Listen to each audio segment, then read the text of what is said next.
shocking piece about Tesla. Let's get right into this. So during the pandemic, they say GM and Ford closed one factory after another, sometimes for months on end, because of a shortage of computer chips. Yet Tesla racked up record sales quarter after quarter, ending the year having sold nearly twice as many vehicles as it did in 2020, unhindered by the industry-wide crisis. Oh my gosh, why could this be? It suggests that the company and possibly other young electric car businesses could threaten the dominance of giants like Ford, Volkswagen, and GM sooner than most had thought. Sooner than most would have thought. Who would have believed that New York Times would say something that makes so much sense? About Tesla, that is, specifically. All of mainstream media, for the most part, has been extremely negative about Tesla for the longest time. And now, look at this. Mainstream media is now reversing its course, their long-term positions about Tesla, and saying good things about it. Like before, when Tesla would increase production, they would say, oh, well, just wait another year and just see everything fall off the cliff. Now we're not saying that. Now we're saying that it's threatening GM and Ford and other auto manufacturers. This is shocking because it's coming from New York Times. Let's continue. Listen to this. It took the ones that were available and rewrote the software that operated them to suit its needs. What New York Times is saying here is that Tesla is able to rewrite its software and take the chips that are available, and those chips, they don't work with current software if it's not written in a certain way. Just like you would not expect to have iOS on an Android or Android on an iPhone, same as with other computers as well. You have to have specific software for the chip, and Tesla is able to rewrite their whole software, take the chips that are available that other automakers cannot use because of the software issue. And for Tesla, it only takes a few weeks to rewrite all the software because why? Tesla's DNA is software. They have been born in Silicon Valley. It's still fundamentally a software company. And the more I learn about Tesla, the more of a bull I become. And I'm very bullish on Tesla as well already. And one of the reasons why I'm making those videos is for me to have a much deeper, further understanding of Tesla.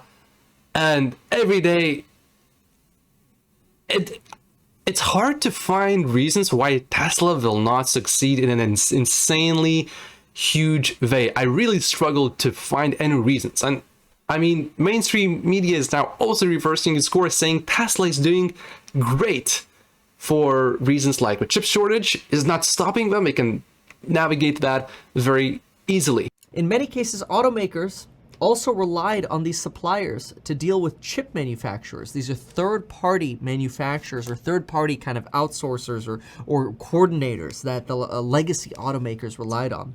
And when the crisis hit, automakers lacked the bargaining clout to adapt. Cars are becoming increasingly more digital, defined by their software as much as their engines and transmissions. So cars are no longer engines and transmissions. It's mostly becoming software. Now, imagine this. Imagine a new phone. The next big phone. The best phone made by Ford. Would you buy that phone? I don't think so. Nokia is not around for a good reason. They did not adapt to the new technology. But iPhone beat them in a big way. I believe the exact same thing is happening right now. Tesla is beating everyone. Tesla is making profitable electric vehicles with insane profit margins right now already, while everyone else, Ford, GM, big manufacturers, they are struggling to make any profit from their electric vehicles in a big major way, whereas Tesla is already there. So think back to 2006, 2007, everyone was using old phones, and then 2008, 2009, you would never see Nokia again. They were done very quickly. I believe something very similar is happening right now. The transition, I believe, is going to happen much faster than most people really think, especially New York Times, even though New York Times is catching up to what's actually happening now. I congratulate them for that. Then everyone else's sales are going down, not necessarily because electric vehicles are taking their market share from them, but because of market conditions. Then all auto manufacturers are shrinking and Tesla is still growing exponentially. How can you not believe in Tesla? It's difficult. For example, the Tesla Model 3 that we've seen, the rear stamped section and the front stamped section and the mid stamped sections, how just one section can replace somewhere around 179 parts, but not just 179 parts now into one stamped piece of metal, but all of the robots and all of the quality control and all of the crap that goes into trying to make sure that all these pieces actually fit together. Elon Musk said over and over and over again that prototypes are very easy, but the part that's hard is designing the manufacturing process. That's extremely difficult. Now imagine having to put a puzzle, imagine a Lego puzzle with 179 pieces, and you have to put it together. How long would that take you? Well, 179 pieces, it'll take a little bit while. Imagine a Lego with 3 pieces. How long would that take you? And how hard would that be? Not hard at all. Very easy. But you see, designing that is very difficult. But once you design it, that's when your profitability kicks in. And that's why you can still grow when everyone else is shrinking. Worth noting here that Tesla also offers fewer customizations than other automakers, which again simplifies the installation processes. It's not like they're selling 10 different varieties of a Model 3. There are 3 different varieties, and they're not 50 different combinations that you could have had with these 10 different varieties of cars, right? Now this, I believe, is more of a short-term advantage. Long-term, Tesla is probably going to need to allow a lot of customizations as well to increase their sales, because right now there's such an insane demand for Teslas that they can afford to not do much customization, which also simplifies the manufacturing process a lot. But they can afford that because there's so much demand for EVs, and also for Tesla specifically. They are just such good cars. And that, I believe, is also one of the reasons even why, you know, when you look at Model S, it's a pretty good looking car. Model X is pretty decent looking. But Model 3, when I first saw that one, my first thought that I had was that car looks a little bit like, if you just look at it from the front, it looks a little bit, and I love Tesla, but it looks just a little bit like a frog. Don't you think so? That's what I thought at first. And I have a Model 3, by the way.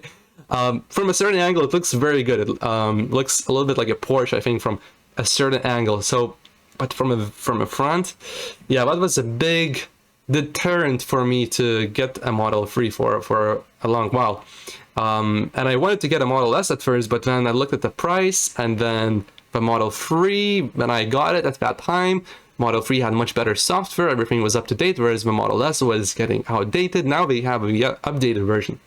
But one of the reasons why I believe Model 3 is a little bit ugly is because Tesla has so much demand that they can afford to do that. And in fact, that works in their favor, because if Tesla updated Model 3 today and made it look better, guess what would happen? Their orders would go up. And I don't think they have a problem with demand right now. If anything, they have too much demand because wait lists are insanely long right now. Software, which can be updated remotely, is considered one of the most sophisticated in the auto business. Even so, the company's cars likely use fewer chips, analysts say, because the company controls functions like battery cooling and autonomous driving from a smaller number of centralized onboard computers. This means that Tesla has basically one computer, whereas other cars, they have to have a chip for fuel gauge, they have to have a chip for airbags, they have to have a chip for many other different things. These are not specific examples, I'm just simplifying here. But that's the gist of it, whereas Tesla has one chip for the whole car, and that's one way they're able to reduce wastage. And over-the-air updates. You may say other cars have over-the-air updates as well. I have a Mercedes, and I got it a year ago. It's a brand new car. and it updated. It actually had a recall for the software that had a bug where if a car gets into a crash, it sends the emergency request for help to arrive, and the coordinates that it gives is where your car was initially parked at the start of your drive, not where you had the crash. And in the recall, it said, "Oh, don't worry, we will update it over the air. Your Mercedes is capable of doing that." And guess what? It tried and it failed. And then I had to go take the car into the dealer, wait in the line for a few hours, go back and forth to the dealer. It's just a mess. It's supposedly fair, but it doesn't work. And guess what? During that 1 year of ownership of my Mercedes, it basically didn't update even once. It updated once because I took the car to the dealer. The Tesla, on the other hand, every time I get into the Tesla, it seems like there's a new update every day. It's almost annoying, but it's good. Like, you don't have to update it if you don't want to, and it's very seamless. It's like with my phone, when I get updates, I feel a little bit annoying because you can't use your phone during that time, and it doesn't feel very seamless. Whereas with the Tesla, it feels pretty seamless the way it updates. So it's never in my mind, oh, I gotta do the update now. It just does it by itself pretty much. And every time there's an update, something improves. Like, for example, I have a lot of complaints about the Mercedes, and I have a lot of complaints about Tesla too, but a lot of those complaints are getting solved over time with software updates. One big complaint I had was when I wanted to adjust my climate control temperature, and then I would press the button to, let's say, lower the temperature. 1 minute later, I would be wondering, why is my butt getting hot? What is going on? And when I look at the screen and I notice that the seat heaters are on. Yeah, because it was super close to the climate controls, and half of the time I would adjust the climate control, I would accidentally touch the seat heaters, and that would happen to everyone who drove my Tesla. That's just not just me having this issue, it's a common issue. But with the recent update, they fixed that, so it doesn't happen anymore. Now it's in a good place where we put it. Whereas with Mercedes, I have similar complaints like that, and it's impossible for them to fix it. So Tesla is an amazing company. The more I look at it, the more I study it. I was already investing all my new money, but now I have so much more confidence that it's such an amazing company, and I believe it's an opportunity of a decade, if not of a century, maybe even.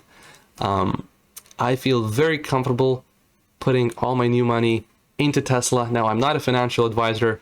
This is not financial advice. This is just what I do.